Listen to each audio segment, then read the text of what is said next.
episode 35 of the Sounds of Stadia podcast. You're joined by myself, Chris, one of your hosts, and my co-hosts in the cubes. To my right, your left, we have Mr. Tom. Give him a wave. And an audible wave for the podcast. An audible wave. Hello, Internet. This is me waving.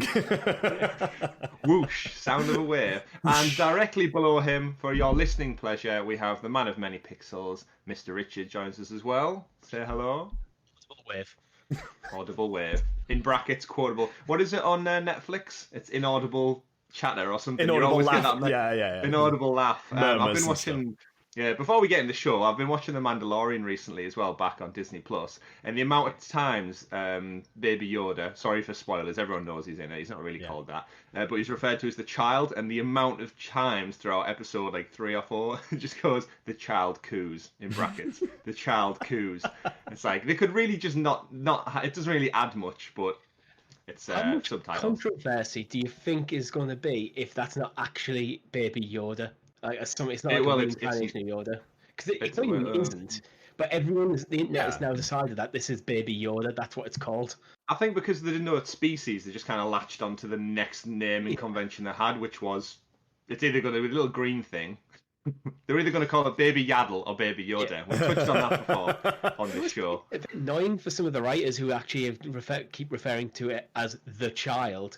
Yeah. So you got a thing to refer to it as. Yeah, well, they call it the child, but it's like they establish it's older than a child, but it's just species. Anyway. This is not a Star Wars podcast. That's another chat. That's another chat. Absolutely. Thank you. So everyone who's joined us for the week in Star Wars, thank you for coming along. May the force be with you, Padawans, welcome, etc. But no, you've joined us for episode 35 of the Stadia podcast, where, as you've seen, we bring you all the Star Wars news, all the Stadia and gaming news from around the world. We bring it to you and give you our thoughts, impressions, and ideas on a weekly basis in a nice summarised form, gentlemen. I like to think we bring people the news in an encapsulated form. Everybody's busy; they don't have time to listen to daily shows, so we condense it all down.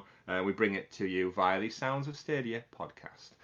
So episode 35. What have we got in store for today, gentlemen? We've got a little bit of a quieter week, a bit of a somber week, I feel. We're going to just take it down a notch. We're going to talk relaxingly. Tom with a little turn the notch down motion there. The child coos inaudibly. Make yourself a cup of tea, get in the bath and listen to this one. But by all means, that does not mean we've not got another exciting episode for you this week. So far what we've got lined up, we've got some stories around the Mafia Trilogy confusion. We've got some serious Sam exclusivity news to run through. A couple of updates to the Stadia store and our theories for what our Pro June games are going to be. But before we jump into all that, let's run through some housekeeping.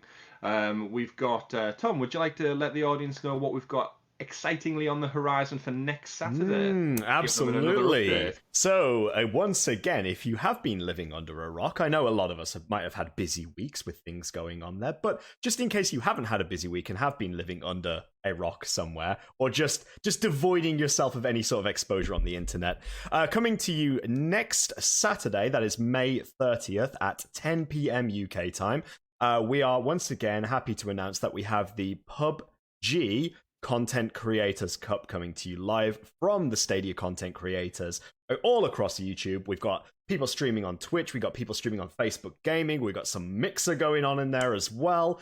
But what we're having is we've got a nice tournament that we've organised for all of the Stadia fans out there to basically watch some of the upcoming content creators go at it, really.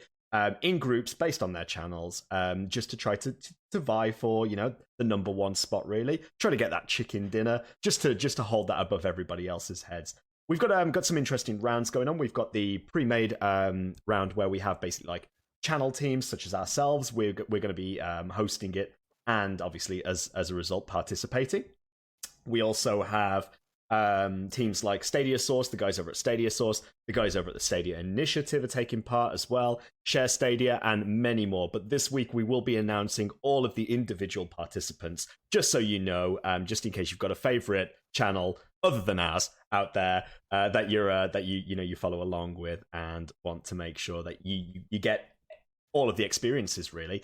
Every single channel will be streaming their own point of view. You'll be able to get their audio, get their visuals as well. So even after the event, you'll be able to jump around and see what everyone else was doing during the game. You could get all the different streams. Or you could load them all up at the same time and absolutely rip through your internet while you're also playing on Stadia. Yeah. I have a theory as well, like after it's all completed, if it may be us or maybe somebody else, if we could just pull together all the footage and just kind of do like a mega montage of like what's going on, so you can cut from different angles and such. But we'll see how exciting that is, and we'll pull it all together if and when it's required.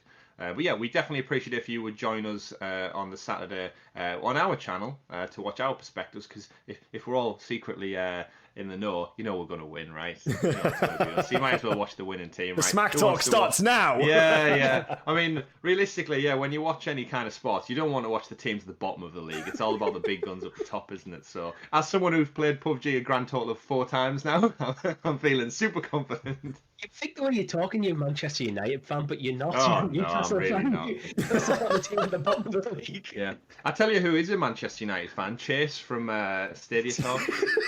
Who's going to lose in this tournament? Yeah, who is taking part in this tournament? Dear. Is he really a Manchester United fan? Oh, we digress. On the other side, though, away from the battlefield, away from all those chicken dinners and frying pans, somebody's been opening up a bottle of wine and enjoying a very, very different kind of story. Would you like to tell us a little bit about that, Richard? So, part 5 of our Lost Words Let's Play is up. Went up on Saturday just gone. And we're getting probably about the middle point of the story now, so it's getting some really quite emotional things. And if memory serves, I'm getting quite far down that bottle of wine. I might have even finished it. Maybe even finished. Yeah. You know, it's exciting times. I've been watching along as well. I've not played the game myself because I feel like I owe it to you to watch it along and see, because I've heard so many things about you getting emotional with it and the bottle of wine. I can see you slowly getting drunk. Not drunk. Yeah, it's starting to take its impact. Yeah. And it's an interesting thing to watch along with. So yes, keep tuned to our channel every Saturday. That drops on the morning. Check that out. They are quite nice condensed videos as well. But the story's ticking over quite interestingly. We're probably at the point where it's at its emotional lowest before it starts picking back up again. So that roller coaster ride, it keeps get going. the tissues out.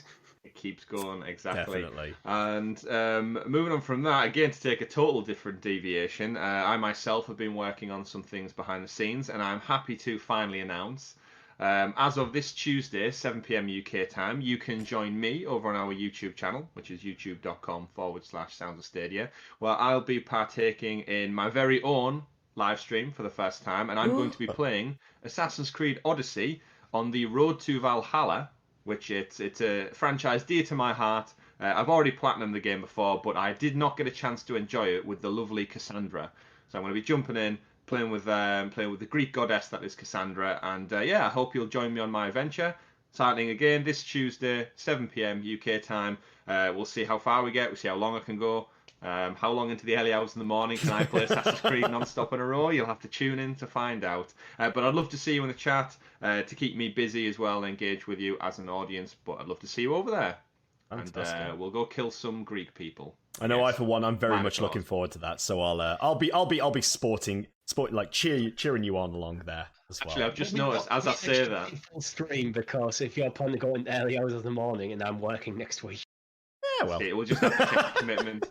But do I actually own anything that already lends itself? As I'm in the video, anyone who's watching on video, I can showcase just to the side now. We have the Spartan shield and sword there. And then anyone who's got eagle eyes as well will notice over at that side there is a Spartan helmet currently sat on a lampshade watching over me, like the mythological gods of old. But yes. You've got join me on Tuesday. Alexios behind you. Oh yeah, I forgot about that guy as well. Yeah, so if you're not already clued in, I'm quite a big fan of the mythology side of things. I know Tom, you're a big fan of the Norse mythology, Absolutely. Which is why I also am excited for Valhalla. But why not delve back into Greek mythology a little bit first and prep ourselves and attune our skills for that? So yes, join me on Tuesday. Look forward to seeing you there, and let's play some games. We need to play more games. That's the rule. Oh yeah. And finally, before we move on to the biggest part of the show, just want a special shout out to our partnership with Stadia UK over on Facebook.com. Remember, if any of you are new to the show, welcome. Don't forget to click subscribe and follow the channel. But more importantly, if you'd like to talk to some fellow Stadia players, some fellow gamers out there, we've got very like-minded, very tech enthusiastic and more importantly, love playing games, as we've just mentioned in the Stadia breakdown for Valhalla. Join them. Head over to facebook.com/groups/Google Stadia UK group. Some great people over there. We're in the chat as well. Join us and just get to know some people who are into the same things. It's a very polite group of people at the moment. And I've mentioned it before, but it's not limited exclusively to people from the UK. Anyone's welcome. A flag doesn't just mean you have to. You're only allowed in if you bear that banner. But yeah, join them over there. Head out. They're a great bunch of people. We got nothing wrong this week either, thankfully. So Richie, your segment is a quiet one, nice and easy to power through. So what we'll do, ladies and gentlemen, is we will dive into the biggest part of the show. Which, Tom, would you like to get us started with it? The super sexy special Stadia story segment, aka the news. The news. I liked how that time, Tom, you almost had like a little wind-up noise to it. It was almost like a zzz before you went into it. Hit it. Yeah. Explodes out. So, as I mentioned at the top of the show, we've had a slightly quieter week this week in terms of news. I think we've become accustomed to constant drops of new games. It's out now, and we had some announcements. The biggest one of which I think we knew was coming. The dates weren't clear, but essentially our good friends over at 2K have added, in my opinion, a little bit of random confusion and unnecessary confusion. So the Mafia Trilogy, we discussed it last week, correct? We gave our thoughts on it. None of us have played it before, if I recall. But we were all really intrigued to jump in and check out a definitive remastered version of this. Now, to boil it down, they've remastered 2 and 3, and they're remaking number 1 from the ground up. So Correct. Clearly it looks like number 1 was maybe too out of date for current gen. So they're remaking that. The original version of Mafia 1 was released in 2002. Mafia 2 came out in 2010, so there's an 8-year gap between these two titles. Yeah, so you can kind of gather the difference in quality. Yeah, 100%. That makes a bit more sense. What's baffled me is I've noticed it's came onto other stores. You can get it on PlayStation and stuff as well. So Mafia 2 and 3 definitive editions dropped on their respective digital stores. You can pick them up for around 60 quid, I think it was, £60. And the caveat to that is the Mafia number 1 definitive edition doesn't come out until August 28th. Nope. So you're buying a trilogy and you get 2 definitive remasters, but you don't get the original number 1, where surely you would like to start your playthrough off at until August. End of August, in fact. Thoughts on that, gentlemen? Here's I mean, I think it's the kind of sequence really that you want a series. It's a running on series as well. It's not like they're standalone games. They have a story that's told across the span of the 3 games. It's not like here's Sonic the Hedgehog 3, but we're not going to give you 1 or 2, is it really? It's sort of you need that first one, I think, especially if you're like us and you've not had the opportunity to play any of them yet. Yeah, for me, I'm with you there. It makes me like, I'm not going to even consider them until 1 comes out, to be honest, because I want to start their start. Yeah. Unless I was getting feedback from like the community and go, where it's more of like an anthology, like almost like a Grand Theft Auto style. But if it's like kind of following the same characters and an arc across the games, then you kind of want to start at the beginning.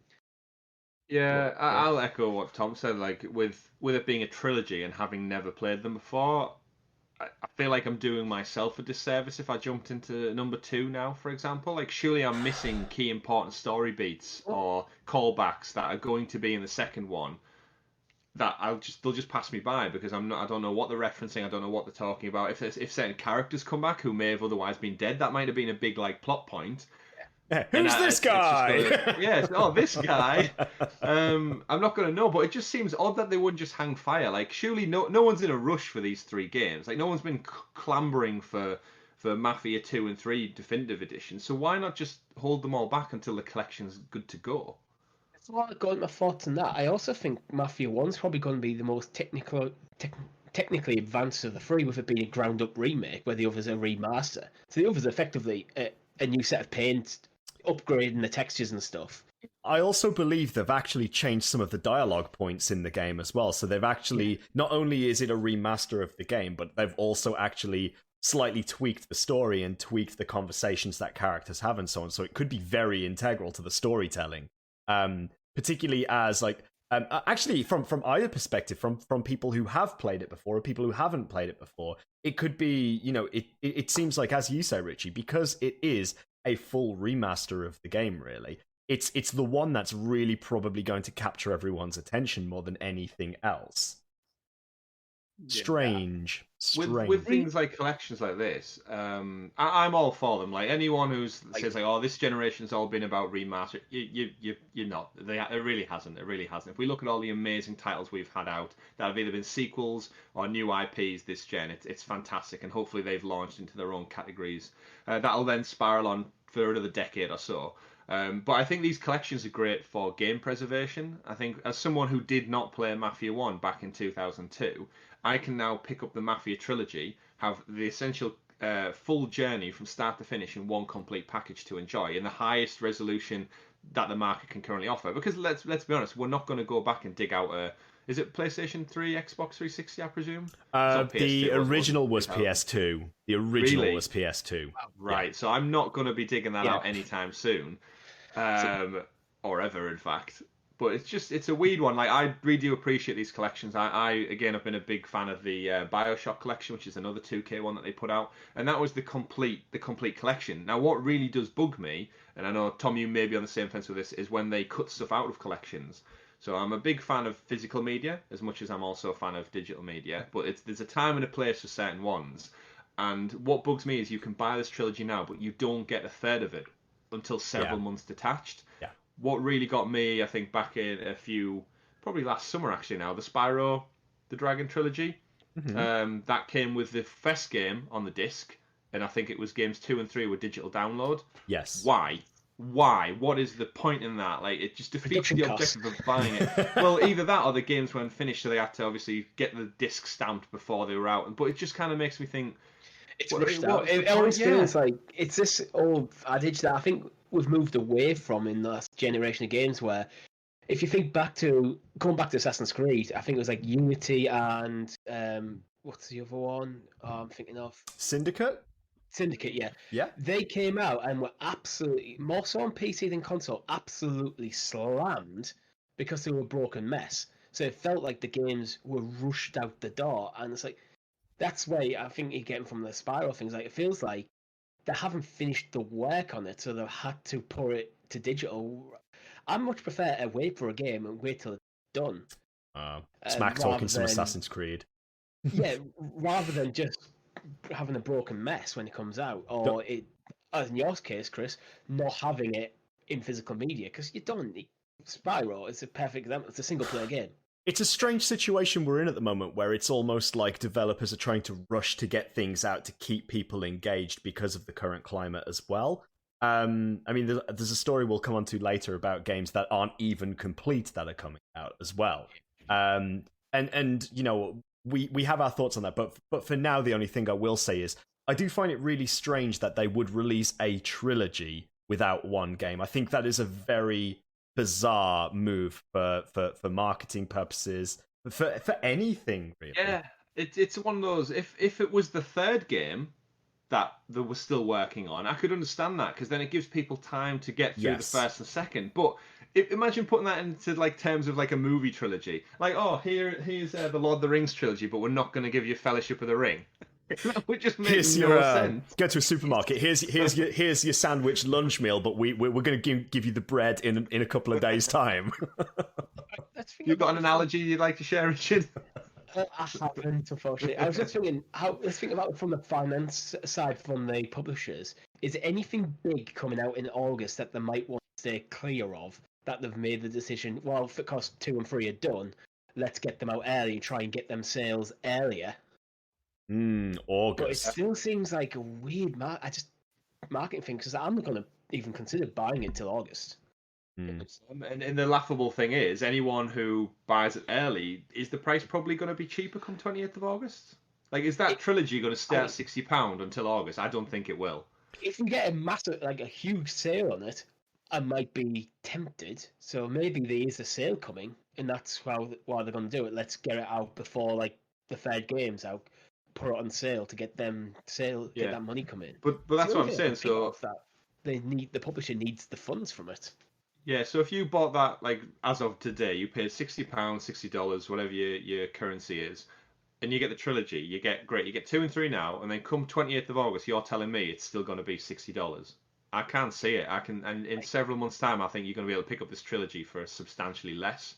My worry is I'd buy it now on sale, it go into the backlog, and then I won't touch it, and by August come stuff, and any sort of interest I have in that game has already subsided. Yeah. I just can't see how this is a good move for them, to be honest. Just to round off that conversation, the only game that I really see that's standing out in August 2020 at the moment is the upcoming Amazon Game Studios title New World. That's the only one that really sticks out to me there. What about July or September? September is a huge loaded month. You've got the likes of Marvel Avengers. You've got Tony Hawk's Pro Skater 1 and 2 remaster, Cyberpunk 2077. Yeah. There's tons coming out in September now. But maybe that's the reason, because if it's trying to come out in August, they want to keep away from that as possible. So let's release early, and it might just be a case of they're already resigned that they're not the sales they want from it. So how do we maximize it? Yeah, and let's also not forget the stuff we don't know about from next gen. The other big 2 players in the industry are still yet to announce when their consoles are coming out and what launch games they are. So you've got to imagine some point soon in the next couple of weeks we're going to get big reveal of Call of Duty. We're going to get the date for Valhalla. We're going to get all these dates. And my guess is any point after August 28th, as we head into the Christmas period, we're going to see them thick and fast. It's going to be a busy back end of the year for 2020 for sure. It's even the new sports games, the next FIFA, the next Madden, the next 2K, all these sort of games. We're going to the new generation. They're going to probably see a significant step up. Yeah, the back quarter of the year is going to be stacked. And I, for one, as a gamer, I'm excited as hell. My bank account is shaking in fear in the corner as we build up towards these, because it's going to be crazy amounts. I wish I had more time to play all the games I want to play. I really do. There's never enough time in the world. I mean, even just if we look at this summer, I know we've looked at, but you've got like The Last of Us and Ghost of Tsushima on the horizon as well. Yep. And again, it's like everyone's trying to bookend this generation. The saving grace, I suppose, with Stadia once again is that we talk about these games is we don't have to download them or update them. We always get the initial version day and date. However, before we do move on, I would like to point out, before we get into Richie's retcon ritual next week, Assassin's Creed Syndicate was fine on launch, FYI. Unity was the one that got all the shit. I played both of them on PC. Yeah, I did mention that was on PC specifically. Was it? No, I think there was a lot more controversy on PC than on console. I know Unity was fucked. I remember the Unity stuff being botched. I remember Syndicate coming out and being probably less than stellar, but only because it had to deal with the shit show following from Unity. Which is a weird one. Cloud. I did play Unity, and I got the Platinum Trophy and everything, and I personally, bar the odd traditional like glitch and stuff that you would have in pretty much any new game, I personally didn't have a bad experience with it. It just, like, I know I saw all the memes of like the zombie face, the eyes popping out of the skull and everything like that, and it's hilarious. But I think a big takeaway, you kind of sit on the fence with, there's 2 types of gamers who sit on the fence with this. You've got ones who almost take offense to any glitches or errors. Like, I paid $50 for this. Why is it so broken? And the reality is a lot of that game was stunningly beautiful. The way they rendered like Paris and the crowds at the time were fantastic. The PC version, it was broken to the point where it was basically unplayable. So I can see people justifiably being annoyed. Yeah. The reason I think it resonated with me was because I'd skipped back Black Flag because I'd played 3 and I found it in game incredibly boring. So Unity was the one where I was looking to jump back into, and then it came out as a hot mess and just went, nah, I'm out. You're telling me Connor was not one of your favourite assassins? No, definitely not. The game was just bland. It's just a boring game. I did go back and replay Black Flag later, but yeah, it was like I was looking to get into Unity. I was starting to get excited for it, and when reviews tanking a fort, and with it being an annualized franchise, and so it's just money grubbing. I mean, Ubisoft now is a very different company than it was then, and I think they've learned the lesson a lot from that. So yeah, I mean, you just have to look at it. I mean, we didn't have an Assassin's Creed last year. and that's I think benefit from them. And actually, funny you should mention Black Flag, because I believe it's the same team that are working on Valhalla. So this is the team that did Black Flag that got all its praise and kind of rescued the franchise, arguably, from the other ones. And then they moved then on to do Origins, which kind of rebooted the franchise again and gave us the more RPG open world, the wider open world mechanics. And then they've skipped. Obviously, it's been passed over to somebody else for Odyssey, which is a lot of people's favorite game in the whole franchise. And then now we get pushed towards Valhalla, which is just the same team again. Hype, Norse mythology, gods, excitement levels. I think they worked quite well with Odyssey to Origin, with the only 1 year gap, because they were built at the same simultaneously. So it wasn't like, okay, we've got one game to start, and the next one you've got 9 months to get it done. Yeah. But anyway, that's a different podcast. Yep. It's interesting how it all works. But I, for one, will not be picking up the Mafia trilogy until the whole trilogy is there. You can't call it a trilogy if you're missing a third of it, unfortunately. Ladies and gentlemen, this would not be the Sounds of Stadia podcast if one of us wasn't here. But we'd find ways. We'd find ways to still make it happen. We've had to do it before. Put a static image. And how many people did not like it? Most of our audience, of what I've heard, they don't like it when Tom's not there. Thanks, guys. Thank you. But yeah, so in terms of Mafia Trilogy news, I'm sure we'll get around to playing them. I'd love to actually do a live stream of it, but the reality is, until the first game's gone, I'm not going to start a sequence of live streams off starting at number 2. What is the point? What is the point? Speaking of sequels, though, and other games, we've got another exciting story that comes out of the Stadia box of tricks this week. We've got an exclusive, gentlemen. Yay! We spoke about it on previous episodes, but Serious Sam, the resurgence in the Serious Sam franchise, back from the dead after many years. One I know, Tom, you mentioned when we did our live episode way back last year. When we were messing around with green screens and trying to go live to, I think, the 400 plus people who were coming over from the Stadia Cast team. We talk about the Serious Sam news that was dropping. This actually ties in quite nicely with a Patreon question we got wrote into us this week. So our good friend Chase over on patreon.com/Sounds of Stadia wrote into the show just like you can.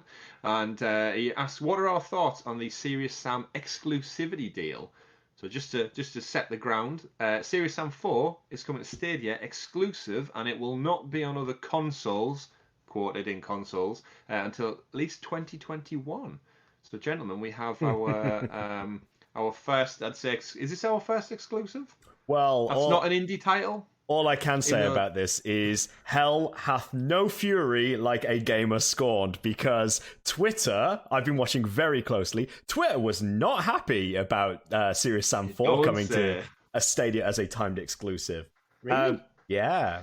I'm surprised, because it's a game I always thought most people wouldn't have cared too much about. Clearly, the fans of Croteam or the fans of Serious Sam from way back yonder have certainly come up, and they couldn't believe the news. You've got two very polarizing arguments. You've got people who say, "Oh wow, fantastic for Stadia! Like it's nice to see them putting the money there," but the tone tends to be very much about Google putting their money there and saying like, "Nah, we're having it. It's ours now. It's ours. You can't have it." Microsoft and Sony don't do that. Yeah, true. But it's the new player to the game doing it, isn't it? And people are just like, nah. And then you've got the other side of it, which is people basically saying, "Oh, I loved Serious Sam. I can't believe you're doing this. So, nah, screw you," basically. So it's interesting, but it's been an interesting little discussion on social media. Here's the thing. I know a lot of people have a very negative view on Stadia. Mainly people who haven't tried it, to be honest. I haven't seen that many actually played it and of actually complaining that it doesn't work. They've complained about lack of features and things like that. But if you're a big fan of Serious Sam, unless you're very invested in like a trophy experience or something, you can get Stadia for free. And you can just buy the game and play it. using hardware you already own. For free anyway, didn't we? We had the full collection. So because I've played a little bit, I did play actually a little bit more of it this week. I was spared on. It's such a crazy game. It makes I watched the trailer for Serious Sam 4 and it was like, what is going on with the guys who run at me with the 2 bombs and no head or little head or whatever it is, just screaming. I'd argue so weird. Actually, the low cost entry to the Stadia platform compared to Microsoft Next makes it actually less egregious than if Sony or Microsoft actually have exclusive games. Yeah. So let's run down through some of the facts. The first thing that we know is that Google Stadia has pure exclusivity. In fact, actually, no, it's not. I'm going to correct myself immediately. It's not just Stadia. It's on Stadia and Steam until 2021. It is only exclusive apart from PS4 and Xbox, and that is until, as I said, 2021. So it's a good half a year, perhaps. We don't really know. Is it a 6-month exclusive or is it a year exclusive? But the information I'm seeing so far is only till 2020. So how long that is up in the air. And do we think Stadia needed to do this? I think they could have picked a better title, personally. I don't think this is the one that's going to make people jump ship from Sony or Microsoft to come over to Google. Those die-hard Serious Sam fans are like, right, PS4 in the bin. Meh. Forget PS5. It's Stadia's where it's down to the Serious Sam collection. It's very much a AA title. Yeah. So this is why I was a bit surprised why people were pretty much annoyed by it, because unless you're a big Serious Sam fan, I thought the neutrals wouldn't care. So I think there might be a lot of bandwagon hate going on. Yeah, I think a lot of it's down to just the principle of exclusives alone. And I think from someone, obviously from a Stadia point of view, it's fantastic. As a gamer, I'm not a fan of exclusives when they are third party, like they don't own essentially their existence to that. So like PlayStation exclusive, Xbox, again, you've got your Halos, your Gears of War, your Last of Us, Uncharted and stuff, and that is all fair game because that is incubated from within that studio. I think a game that's existed on other platforms, which then becomes exclusive, I think that's where the sourness comes from. I personally experienced it a lot when Tomb Raider went exclusive on Xbox for the year, for Rise of the Tomb Raider. And that not only hurt its sales, but I think the franchise in the general, I think it took a big hit. Not only I think did it come out around the same time as Fallout 4, so it got absolutely trodden on anyway in terms of like market share and sales and public conversation. But in terms of having to wait another entire year it was for it to come over to play. So I still bought it, I still played it, I still got the Platinum Trophy, it was great. However, that sour taste was still left in my mouth that they brokered that deal to go exclusive when I played the first game of the reboot on my PS4. So it just, again, I don't think it matters too much for Stadia and Serious Sam because, like you said, it's a smaller team. It's a AA game, as we would classify it as. It doesn't maybe have the massive following other titles do. But there's definitely something to be said with, I think, going time exclusive. But do I think Stadia need to be making these moves? Yes. I really, really do. Yeah, I think it's kind of the wrong move in this case because I do kind of agree with you. I think it's probably wrong for Serious Sam as well because it's going to limit how many people are interested in the game because unfortunately Stadia has got quite a small install base at the moment and I don't think this game's really going to bring people over. So I just don't think it's a smart move. If it was, I think these sort of timed exclusives work better when like Google or Sony or Microsoft throw money at the development studio so part fund the game, which doesn't seem to be the case in this. It might be, but it feels like this deal's happened later. I do agree that from one the game part, was already well in. I do agree from one part that I feel like third-party titles, as you said, Chris, should probably be more focused to something like cross-play as opposed to exclusivity. I think first-party should definitely have that caveat of being exclusive to the platform. Because I think that's what sort of like lures people in, really. I think the one thing that I'm a little bit worried about with these kinds of things is that it's breaking the gaming community a little bit more. So it's sort of creating those bigger divides when people announce that third-party games are going to be console-specific. But the one thing I am very excited for by this is actually to see how it pushes the platform itself, because one of the features that they've talked about with Serious Sam 4 is this idea that they're going to try to generate hundreds of thousands of enemies on a screen at once. And what better way to showcase the hardware of Google Stadia than doing that? Hundreds of thousands of enemies at one time on a screen. As awesome as that sounds, I don't know how much more. I think it's one of them things, until you get hands on it, you don't know how much that's going to add to the game, or is it just a case of, hey, look what we can do, showing off a bit? Yeah. Showing off is not always makes a game more fun. It's almost like, do you remember right back at the start, like the PS3 era, where everything seemed to be centered around how good things look graphically? And how everything was brown and blue. You got quite a lot of like fairly bland games that looked beautiful, but weren't really that engaging. Yeah. It's almost that kind of mentality. I think this is almost a bit of a throwback deal. You mentioned crossplay, actually, something I hadn't considered. Things are going more and more towards crossplay, so it doesn't really matter where you play in the game, you can still play with other people. Yeah. But then when you bring in these sort of like timed exclusive titles, it's kind of the opposite move to that. Yeah, it certainly makes for an interesting one, and I think it could lend credence to something further down the pipeline. So I know you said, Richie, that the deal was probably agreed like whilst the game was like, no doubt the game was already well in development before this deal was kind of hashed out. I'm keen to know if Stadia are looking to possibly increase their market going forward of how many studios they own. I think something like this deal could link to, actually, let's give them a chunk of money, we'll get the exclusivity.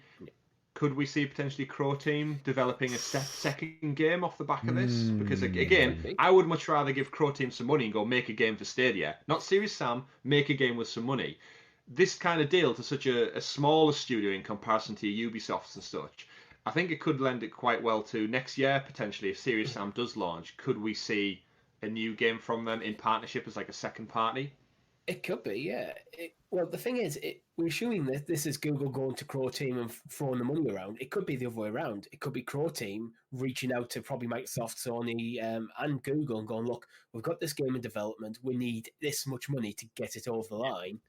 And Google will be the ones to go, yeah, we'll do it. In exchange for exclusive. It could be literally the opposite way around. You're completely right. I think fair assessment there, Richard. I think in terms of... Oh, sorry. If it does well, it potentially could be Google, maybe down the line, it might be part of that original deal. If it sells X amount, Google then have an option to buy the studio or something. I think that's right. I think I could see a team like Croteam joining the Google family. They're not a huge player in the market, but they have enough to be able to throw the clout around of having a historically successful franchise, albeit it's not to the scale of something like a AAA like Call of Duty, BioShock, or many others. But it's definitely been around, and particularly with older PC gamers, it's been a big title for them. Yeah. So it'd be nice. It would be nice. It might be part of Google's strategy to find these like quite well beloved AA studios that are not getting that much interest, and then buy them, then invest in them to upgrade them to AAA studios under the Google banner. Upcycling them. Because they're not going to be able to go out and buy like a 2K or Bethesda or any like the big like still independent like that separate the big third party stuff, because them sort of deals would cost way too much money and just bring more hatred. Really, imagine if like Google bought like an EA. As much as EA is hated, the flashback from that would be epic. Yeah. Epic Games or Epic? It'd be interesting if Google bought They're doing Epic their own Games. thing. They do their own thing. They're rich enough.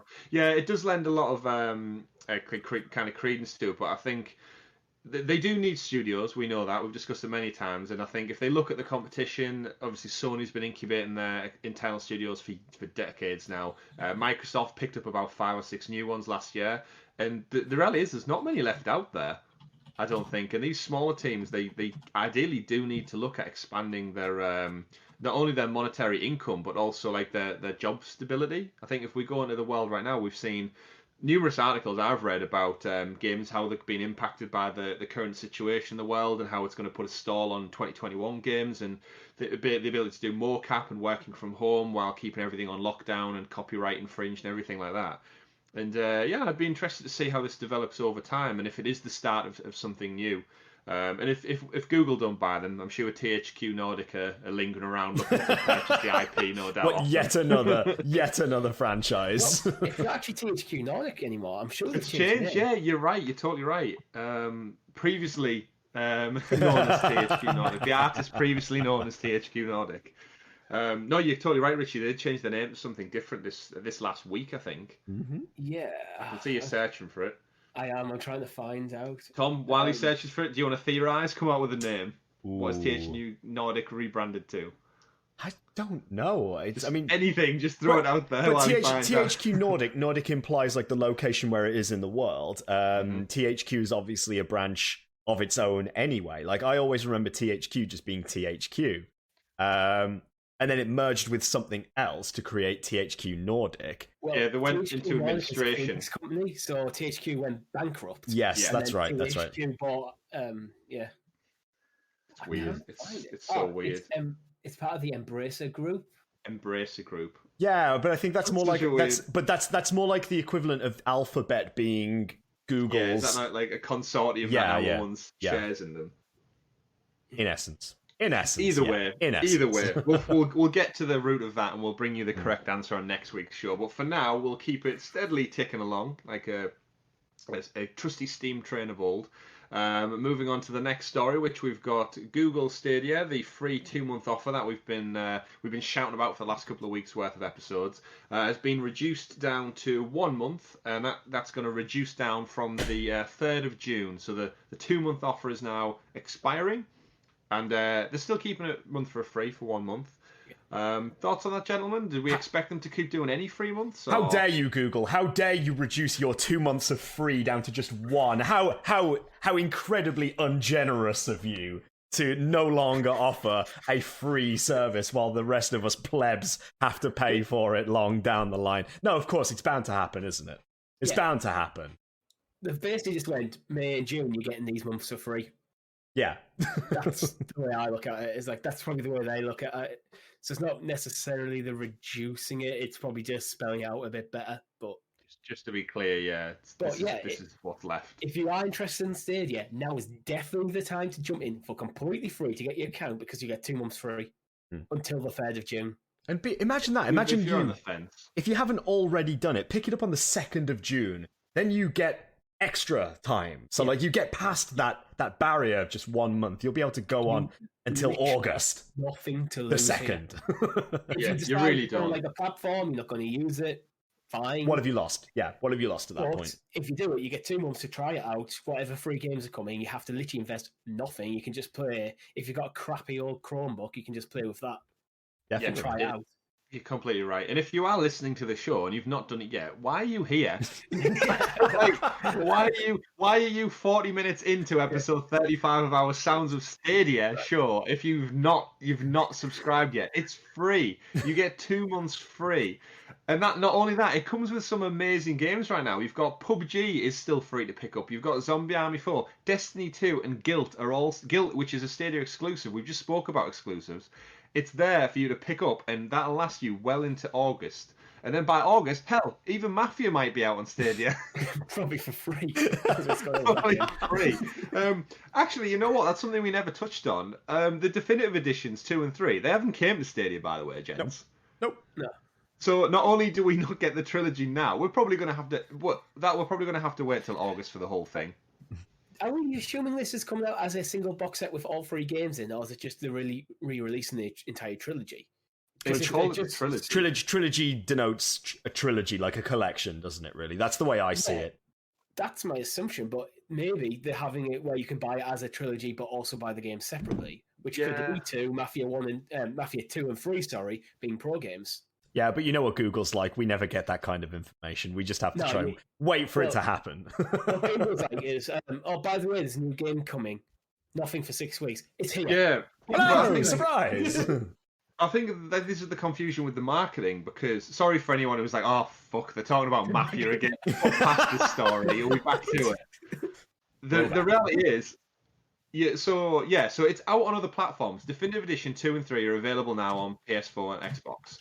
Here we are on Stadia. We got the trailer. We discussed it in last week's show for the Mafia trilogy. Everyone on those other platforms are currently able to play 2 and 3.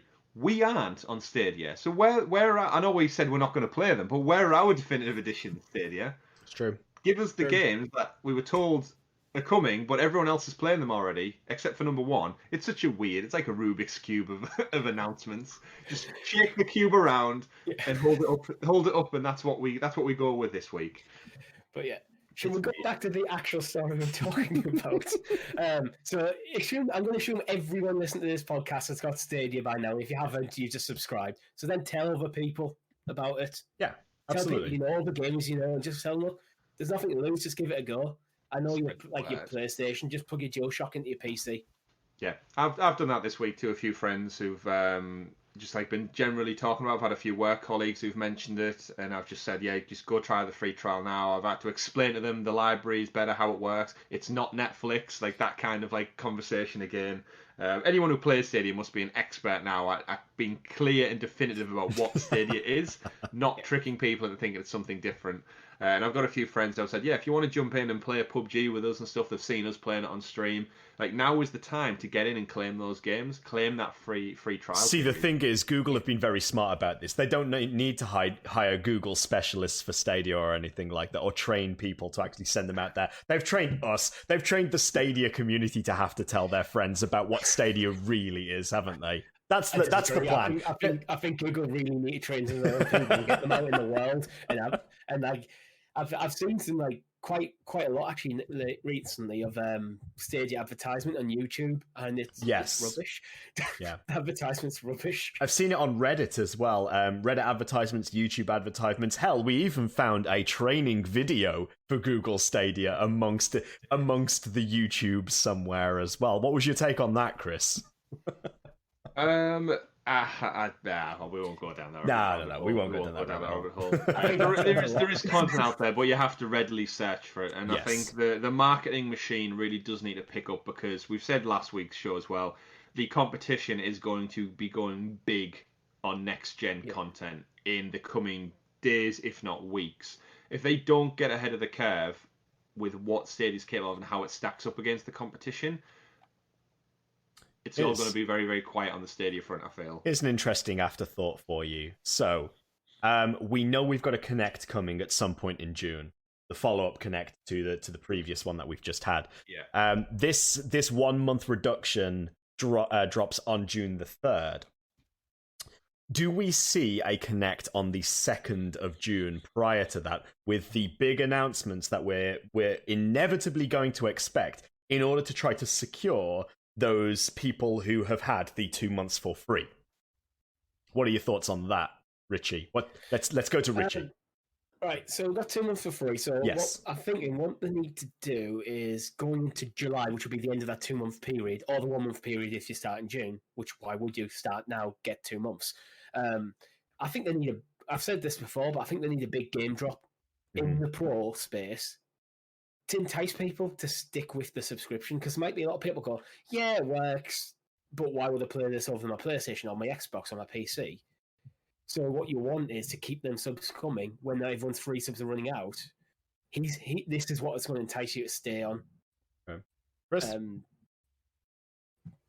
I think they need to do something. I think they've done a fantastic job so far of dropping deals thick and fast. We've said on every episode so far for the last month and a bit, it was like every Thursday we got a drop of Red Dead Redemption price down, Assassin's Creed, The Crew, like everything. It took such big hits on discounts. You would like to think anyone taking part in the free trial has now kind of bought into that ethos of thinking, hey, you know what, I can pick up some decent digital games here for quite cheap. Buy. And then come the end of the subscription, they think, well, actually, you know what? I've got 4 amazing free games. I've got PUBG there, Destiny 2, Guild, and a couple of others I've not got around to yet. You know what? I'm 8 games in now. I've invested, minimum of £40, £50 maybe, $60. You know what? I'm going to stick with it for a bit longer. I want to see what it is. But you're totally right there, Richard, in saying if they get like a big drop announcement for your June Pro games, or even further into July, August and such, that's going to keep people clinging on and hanging around, and eventually people will be conditioned just to have Stadia as like a supplementary subscription service. That's the dream. You want people like Netflix just announced this week they're going to cancel over 1 million Netflix subscriptions because they've been dormant for over a year. that is the money making machine dream where people just pay their £10 a month, their $10 or whatever it may be, and forget about it. And then if it's there, you go. It just becomes part of the furniture. Oh, I want to play a game. Oh well, Stadia's there. I'll play it. I'm paying for it anyway. And there's a very small minority that actually do keep track of their finances nowadays and go, I'm not using that. I've not used that for 3 months. I'll cancel it. They'll just keep it. I fall foul of this all the time. Damn millennials. Any opportunity. I'm actually quite strict on myself with that stuff. If I have a subscription, I have it for a period of time, and if I'm not watching it, I cancel it. You're on that side of the fence. I do have Disney Plus, but as soon as I finish Star Wars Rebels, that's getting cancelled. Oh, we'll see. I just think that it's aptly timed, this 3rd of June date more than anything. It seems I'm not going to say it's a random date because it's not quite random. It's well within that period that people have currently been enjoying the 2 months there. And those people who are new to the ecosystem are probably either enjoying it, in which case they're more likely to go out and tell their friends to get involved in them. Say, oh yeah, I got Destiny 2 with all the DLC, for free. I've got PUBG. Come on Stadia and come and play with me. That kind of thing. Yeah. But I think it would be nice to get a Connect immediately before this reduction right here, to basically, first of all, announce that message even more so and basically say, like, get in now, today, before we change it tomorrow. And by the way, while you're at it, this is what you've got to look forward to for, let's possibly say, the next couple of months. So they could even take that opportunity to announce the July pro games, which I know is very ahead of schedule for them at that point, so possibly less likely. But this is what you've got to look forward to down the line, perhaps. Yeah. The thing is, for me, as much as I do love Connects, they rely on people being engaged in the industry to that level, where most gamers don't listen to gaming podcasts, they don't watch gaming YouTube channels, they don't watch the big announcements. Most gamers don't even pay attention to E3. Yeah. They wait on more traditional advertisement methods. And I think Stadia needs to broaden how they're approaching people. Connects are great, but they need something else. But the thing is, if the announcements have enough clout, they get picked up by the media. And when the media picks it up, your Eurogamer, your Kotaku, and the likes, then the IGN, sorry, I got to say state IGN there, but at that point, then that's when it becomes more widespread and it snowballs a little bit more. So if the Connect comes and the Connect is big enough, then you do get that knock-on effect. But I do completely agree. It's got to be big enough to actually do that.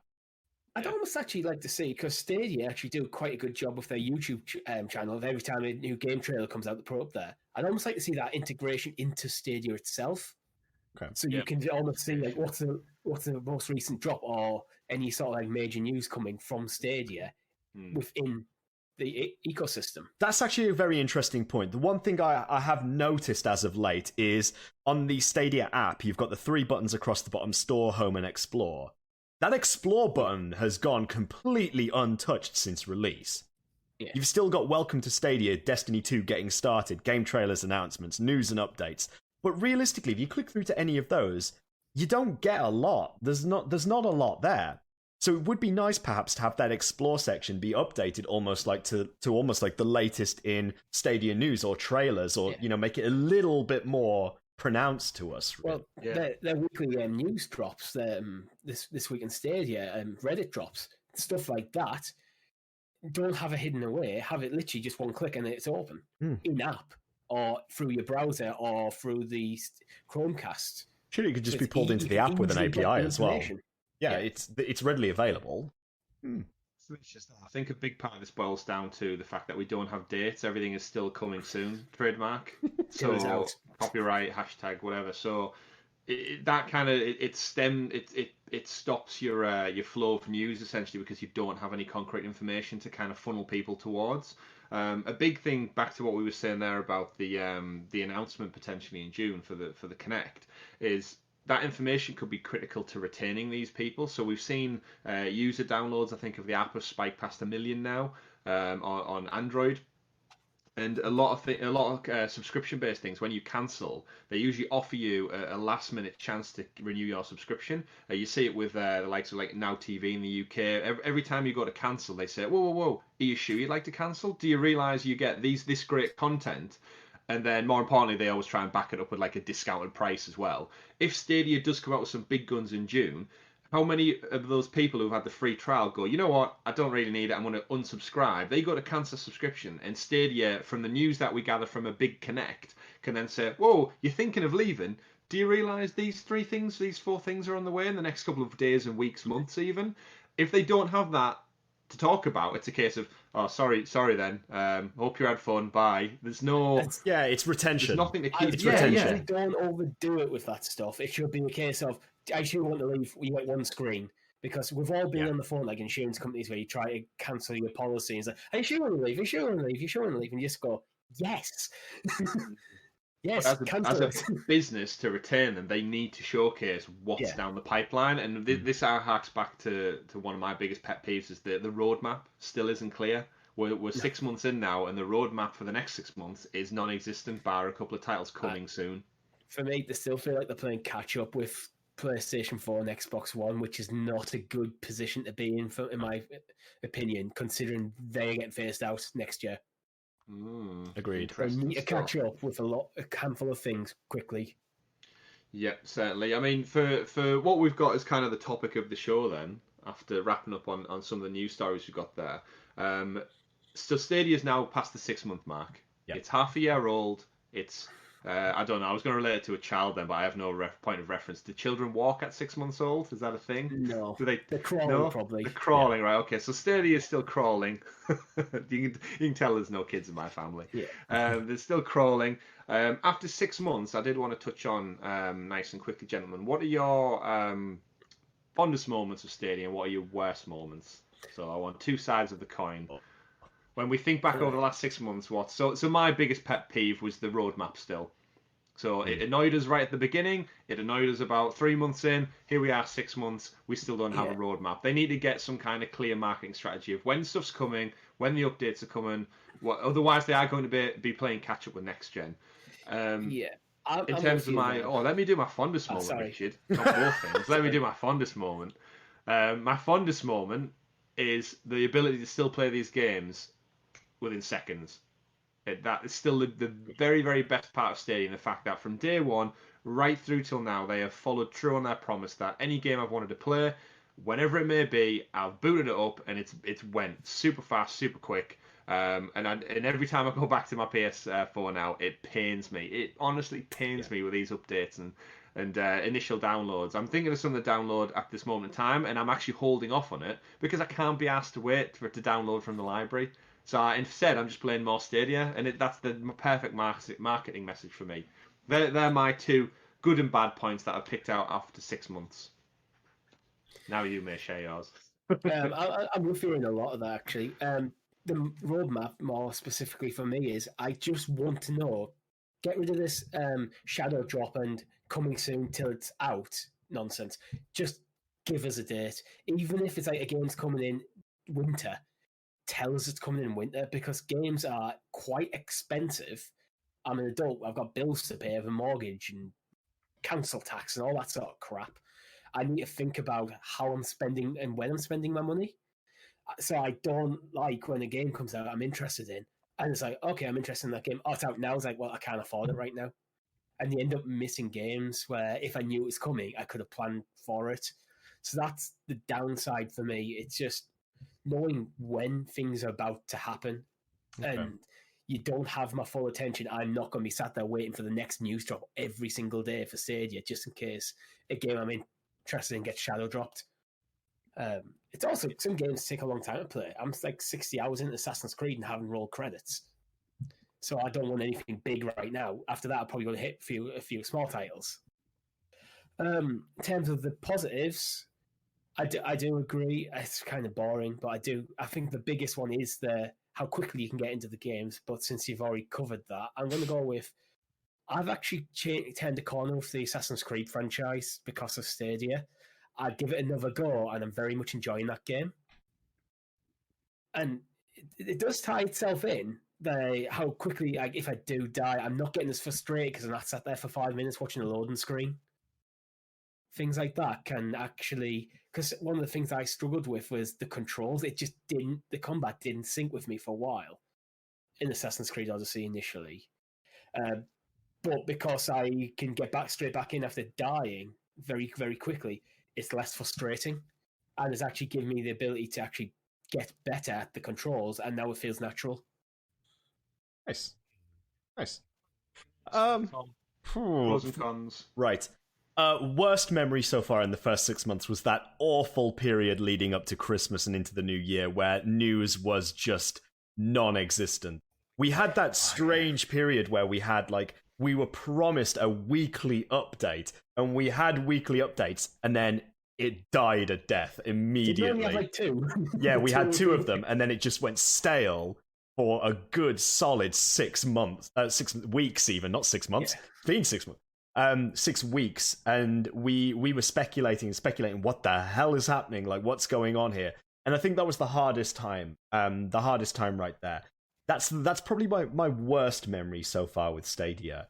But I do still feel that it has a lot of room for growth in the games department. I think they're starting to bring titles that people are interested in, but I still feel like there is so much more that could be coming. So much more that could be coming. And we need to either hear more from developers about it, even though I know that's very wishful thinking, but we need to understand more about the general gaming community or the developers community as to what their thoughts on Stadia are, I think, in a way. We're starting to see it from the bigger publishers now, so from the likes of EA, Ubisoft, 2K. But the developers themselves, obviously, they tend to be locked under NDAs, so that's why I say it's wishful thinking. But it could be a little bit more difficult to try to ascertain, really, what is the lure for Stadia for them? Or on the flip side, why are they not bringing things to Stadia? That's something that I feel like we need a bit more transparency on. But that being said, my fondest moment so far with this, I think my fondest memory of Stadia, or my fondest thing about Stadia so far, is it's really gotten me to try games that I wouldn't normally sit down and try. So, not from the perspective of party games and so on, because I do love playing party games, and I'm really looking forward to seeing what the future of Stadia holds for party titles and little couch co-op titles.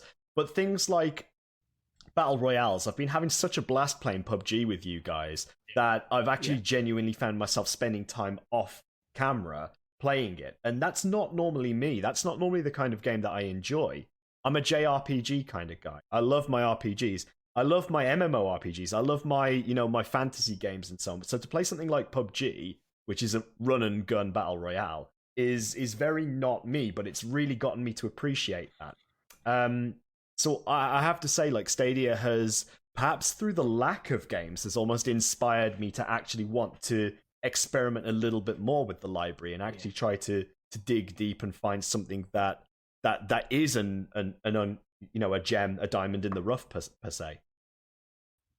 Yeah, I agree. At the moment, I've just been looking through my library. There's no real games in Stadia at the moment that I love that I've played on Stadia.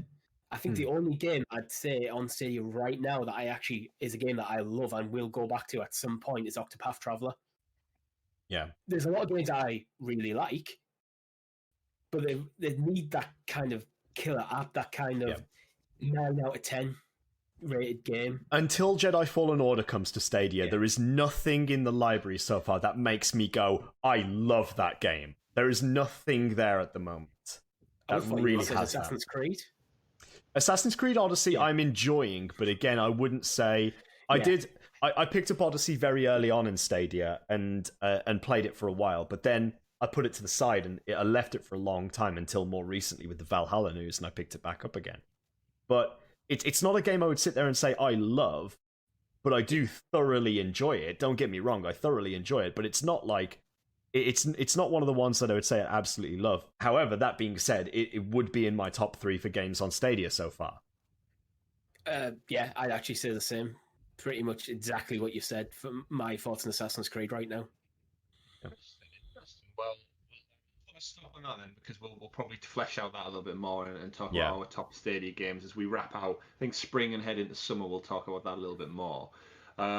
Final one from today then. We've got Ashley over at patreon.com/Sounds of Stadia wrote in with one of our questions as well. Just like you can, remember, our tier start at 78 pence. Just a tiny little 78 pence. You can write in, be part of the show. We've also got behind the scenes videos going up. Our second video for a Premiere Edition unboxing went up for exclusive for patrons as well. So head over to there and check that out if you can. She wrote in asking, simple question, nice and short and sweet. Pro games for June, gentlemen. We're on the cusp of another month.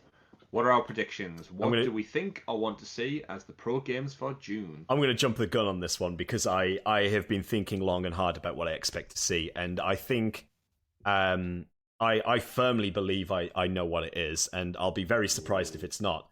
I think we get two of the very recently announced titles, which was Jotun and Sundered. I think, considering their price on Steam, they're only in like they're in the less than £10 category, perhaps even in the less than £5 category. They are, I think, the timing of them, or perhaps at least one of them, probably Jotun Valhalla Edition. I think that is most likely to appear on that list. If it is, fantastic, because I'm planning on buying it as soon as it comes out anyway. But my thoughts would be to lean towards the two of those. I'm not so convinced this month that we will see a big AAA or AA as part of the package, but I'm going to make a bold claim. I'm going to make a bold claim just in case, just to back it up. And that is going to be because it came out more recently on Game Pass. Probably going to know where I'm leading to with this. Red Dead Redemption 2. Oh, that is a bold claim. It came with Xbox Game Pass for free this month. That's true. Actually, I almost think that's one of the reasons why I probably wouldn't. Perhaps. I'd imagine that Microsoft wouldn't be happy with that. Screw Microsoft. Yeah. Oh, yeah. Stadia's here to dethrone them. When it comes to the deal behind scene deals, you can't just go, screw Microsoft. But I think that would be a very good move if going into the second of these 2-3 months. He's a massive title, which I think a lot of people probably did miss, to be honest. Mm-hmm. It had kind of mixed reception, to be honest, that game. So it might be a good way, but I don't know about Rockstar just giving away their games. Yeah, I really don't know. What do you think then, Richard? I'm going to agree with Tom and Jotun or Sundered, or maybe even both. I'm hoping it's Jotun. That's the one that makes me more interested. I've got my bit more attention. And I'm thinking maybe like a Rage 2.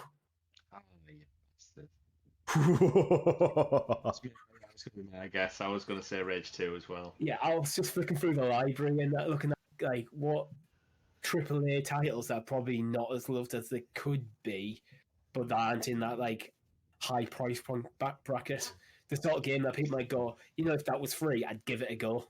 Yeah, I don't think anyone gives a shit about Rage 2, if I'm honest. Yeah. It came and went. No, I've genuinely heard nobody talk about it outside of its launch month at all. It's been an offer several times. I've still not seen anyone pick it up, even when it's been discounted. So you know what? Give it to us for free. Yeah, this is why I think Rage 2 might be a good idea, because if Google are willing to give Bethesda the money and just go, look, we can get you an audience in this platform, because Rage 2 is probably one of the weaker titles, and they'll be fighting to get Elder Scrolls 6 on there when it comes out. Probably was a Starfield, even Skyrim. They'll be fighting to get stuff like that on there. Mm-hmm. I'm going to drop something here for you real quick.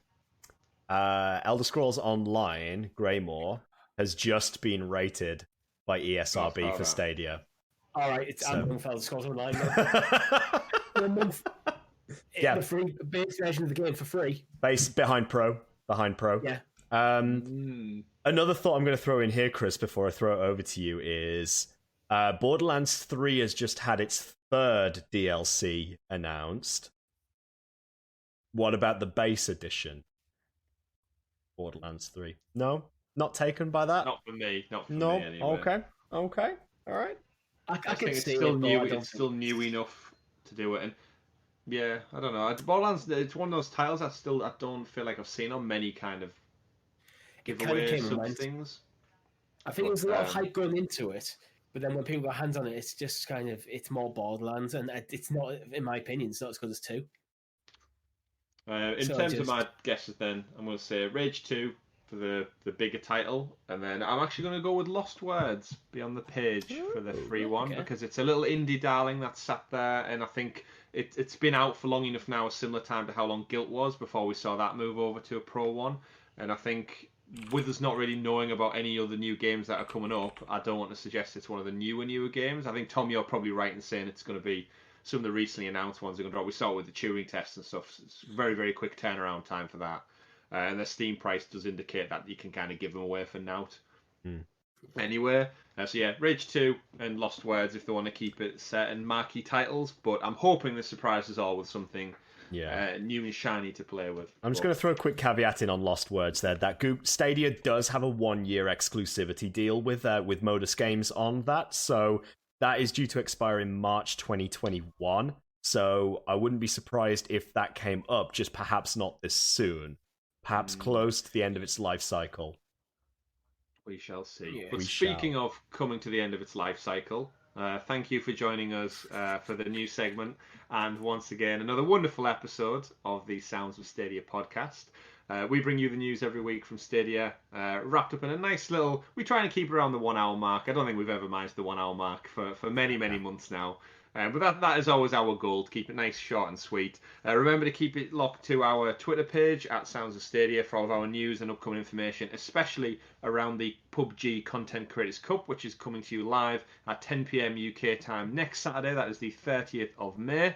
Remember to subscribe to the channel, like down below, give the video a nice little tick. It does help us out with the magical Google algorithms and help us rise to the top of the Stadia rankings. But other than that, keep it checked on also for my Assassin's Creed Odyssey stream that's coming out on Tuesday. Go check out Richie's Lost Words video. Tom may have something in the pipeline. We don't know. Ooh, super tease. Even Tom might not know. He's looking at the camera now. Don't forget as well, if you want to keep chatting with us, we do have a channel over available on Discord if you want to get in with a chat with us. And also the Facebook partnership we've got with the Google Stadia UK group, which as I glance to my right and scroll back to the top of the page, I can tell you is facebook.com/groups/Google Stadia UK group.